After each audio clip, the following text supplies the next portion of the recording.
Hello, FE fam. Happy Monday and welcome to day 2 of this year's Lenten devotional series. The two passages for today are from 1 Kings chapter 3, verses 4 through 15, and 1 John chapter 4, verses 7 through 20. I'll be focusing on the Old Testament scripture for our devotion today, but highly recommend that you take some time to go through 1 John chapter 4 for a great reminder about biblical love and how it is the basis for our gospel. So to provide some context and background, so what has happened so far in 1 Kings, David is the king of Israel, and Israel is doing well. It is prospering. It has just been unified into a kingdom and is definitely trending upwards. David is looking to appoint a new king, and due to his age, and after some jousting and some action in the first 2 chapters, we can see at the end of chapter 2 that the kingdom is established in Solomon's hands. And that brings us to our scripture portion today. So Solomon is the son of David, and he's the new king of Israel. He is a young new ruler with a lot of responsibilities.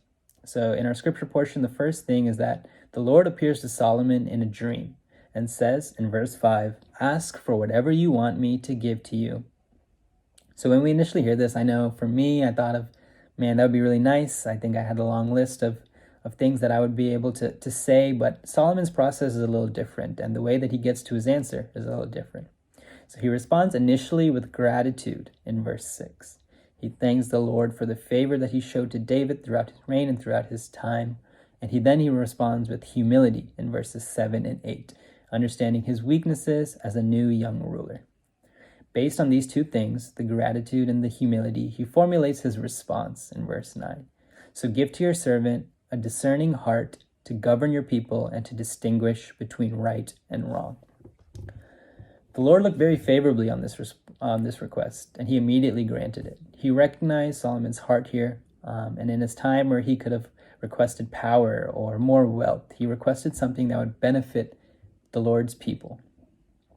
So in verse 13, we see another response from the Lord saying, "Moreover, I will give you what you have not asked for, both wealth and honor, so that in your lifetime you will have no equal among kings." So in addition, the Lord blessed him even more abundantly with things that he didn't even request in that time.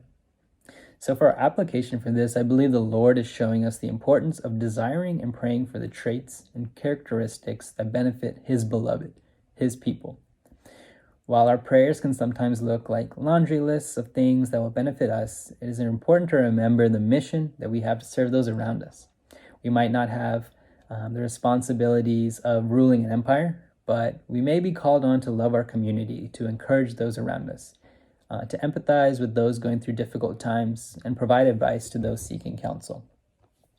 In preparation for these events, we should call on the Lord to provide these desires and abilities, not only pertaining to the strengths and what we look at as the areas that we can serve in and do well, but also in humility, recognizing where we lack and growing in those areas also.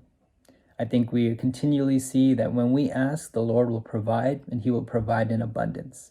So this year, let us ask to desire the things that God's heart desires. Thank you, and have a great day.